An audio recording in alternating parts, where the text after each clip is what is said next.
सभी से झोली फैलाकर भीख मांग रही हूँ अपने शौहर के लिए।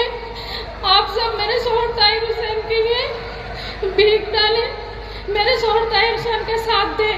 मेरे शौहर ताहिर हुसैन की इज्जत आप सबके हाथ में है।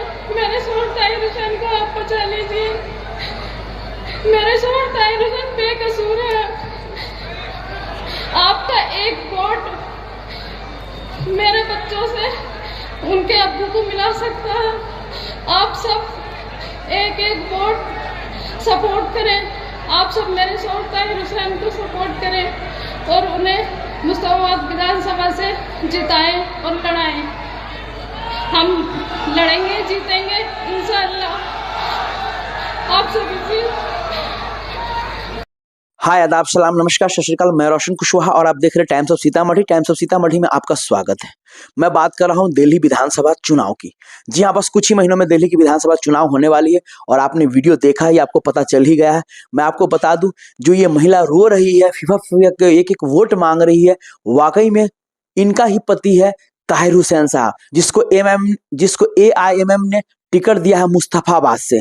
जी हाँ, और साफ साफ ये कह रही है कि आपका एक एक वोट मेरे बाल बच्चों को उसकी खुशी दिला सकता है, मेरे पति को बाहर ला सकता है। जी हाँ, वाकई में उसके बाद जो ओवैसी साहब ने जो बातें कही है, वाकई में आप सभी को ये वीडियो पूरा देखना चाहिए। आंखें खोल देने वाली वीडियो है। वाकई में जो आज ओवैसी साहब ने कहा है, आंखें खोल देने वाली है। भाइयों, प्लीज अब जाग जाओ। अब अगर नहीं जागोगे तो कभी कुछ नहीं हो सकता है। जिस टाइप से माहौल बन रहा है दिल्ली में, उससे तो साफ साफ केजरीवाल में बेचैनी है, घबराहट है। लेकिन ओवैसी साहब ने जो बातें कही है, वाकई में दिल को छू लेने वाली है। आइए उनकी बातें सुनते हैं।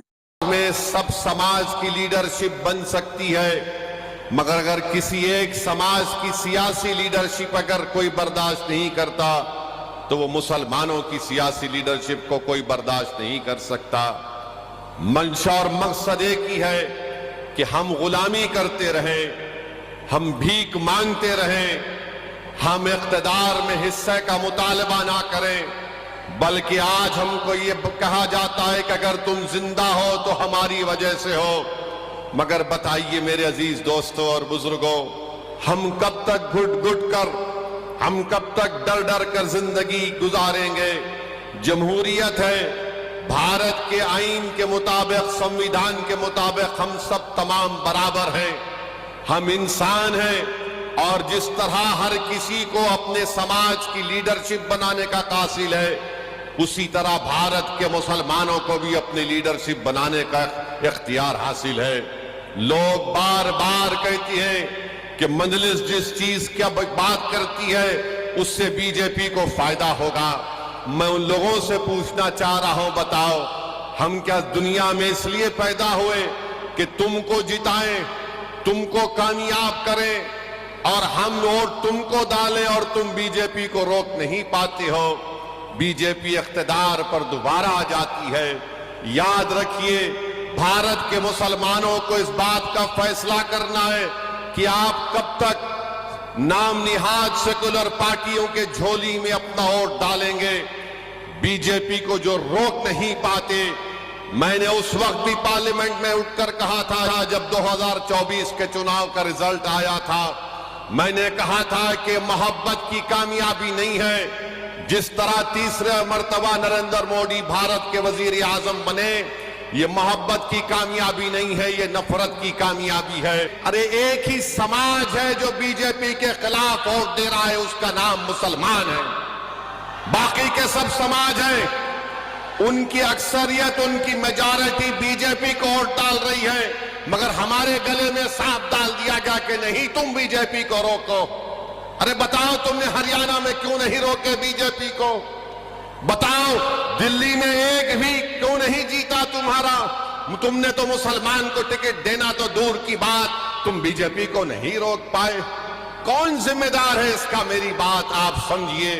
याद रखिए, अगर आप फिर से इसका शिकार होंगे, नहीं नहीं हमको बीजेपी को रोकना है, यकीनन रोकना है, मगर रोकने का मतलब यह नहीं है कि तुम अपने बच्चों को जो 5 साल से जेल में सड़ रहे हैं, जिनका नाम वो लेना नहीं चाहते, आप उन्हीं को वोट देंगे? जो 5 साल से जो जेल में सड़ रहे हैं, जिसका बाप परेशान, जिसके औलाद बच्चे थे जवान हो गए, उनका नाम नहीं लेना चाहते। जो बच्चे जेलों में सड़ रहे हैं तो उनका नाम नहीं लेते, मगर आप उनको वोट देना चाहेंगे। ये बीजेपी को रोकना है। अरे बीजेपी को तो हम ही रोक रहे हैं। ताहिर हुसैन के नाम का ऐलान किया तो सबके पेट में दर्द शुरू हो गया। ताहिर हुसैन का नाम का ऐलान किया तो सबके सर में दर्द शुरू हो गया।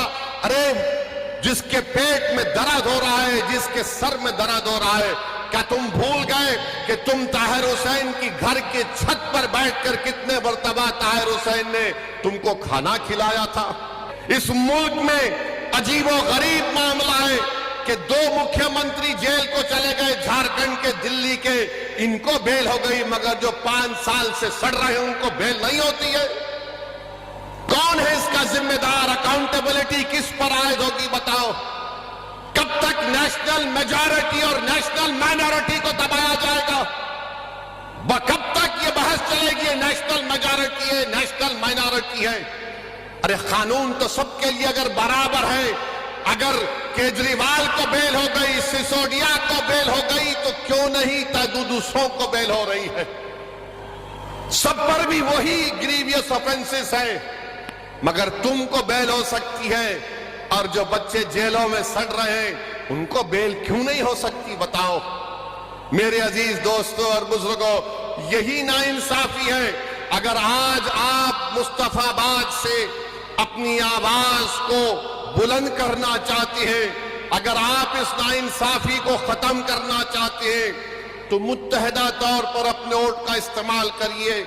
मैं जिम्मेदारी के साथ मुस्तफाबाद में खड़े होकर आप तमाम बुजुर्गों, नौजवानों और हमारी मां और बहनों से अर्ज करने आया हूं, यहां से अगर आप बीजेपी की कामयाबी को रोकना चाहते हैं तो आपको मजलिस इत्तेहादुल मुस्लिमीन के उम्मीदवार के हक में मुत्तहदा अपने वोट का इस्तेमाल करना पड़ेगा। मुझे यहां पर यह बताया गया, बल्कि सच्चाई है, दिल्ली में वो फसाद हुआ, 2022 का प्रोग्राम हुआ। यहां का मुख्यमंत्री अगर मरने वालों को 1 करोड़ देता है, गवर्नमेंट की नौकरी देता है, तो दूसरे भी तो मरे। उनको क्यों नहीं दिया तुमने गवर्नमेंट की नौकरी और पैसे? अरे तुम फिरका परस्त हो केजरीवाल, भारत में तुमसे बड़ा कोई फिरका परस्त नहीं हो सकता है। नरेंद्र मोदी का अगर कोई हकीकी भाई है, नरेंद्र मोदी का अगर कोई हकीकी भाई है तो उसका नाम केजरीवाल है, याद रखो आप। सिक्के के 2 रुख हैं, सिक्के के 2 रुख हैं। अरे फसाद में सब मरे, मरने वाले मासूम थे तो तुम सबको देना था गवर्नमेंट की नौकरी और एक्स ग्रेशिया, मगर नहीं दिए। अरे मुस्तफाबाद को केजरीवाल मेरे साथ चल के बताओ तुमने क्या काम किया, मैं दिखाऊंगा तुमको। यहां पर आएंगे, मुसलमानों के दरमियान में आएंगे तो बोलेंगे देखो आपकी जिंदगी को हम बचा रहे हैं, और हमारे हिंदू भाइयों के इलाकों में जाएंगे तो बोलेंगे देखो हमने ये अस्पताल बनाया, ये स्कूल बनाया। क्यों अस्पताल स्कूल यहां पर क्यों नहीं बना? मेरे अजीज दोस्तों और बुजुर्गों, जो लोग चमचागिरी करते हैं, जो लोग चापलूसी करते हैं, जो अपने ईमान को अगयारों की चौखट पर बेच देते हैं, गिरवी रख देते हैं, वो कभी भी आवाम की आवाज नहीं बन सकते। मेरी इस बात को याद रखो आप। जी हाँ, तो आपने देखा कितनी अच्छी बातें बोली है कि वाकई में जब मुसलमान इलाके में जाते हैं केजरीवाल तो बोलते हैं हमने आपको बचाया है, और जैसे हिंदू इलाके में जाते हैं तो वो कहता है मैंने कॉलेज बनवाया, मैंने ये बनाया, मैंने वो बनाया। लेकिन ऐसा कुछ नहीं, लोगों को किसी तरह अपने हक में लाना है और वोट दिलवाना है और फिर सत्ता पे काबिज रहना है। इसीलिए आप लोग सावधान हो जाइए, सतर्क हो जाइए। जी हाँ, विशेष आप लोगों को ऐसा लगा प्लीज आप लोग कमेंट करके जरूर बताइएगा। तब तक के लिए बाय बाय, टेक केयर, देखते रहिए टाइम्स ऑफ सीतामढ़ी।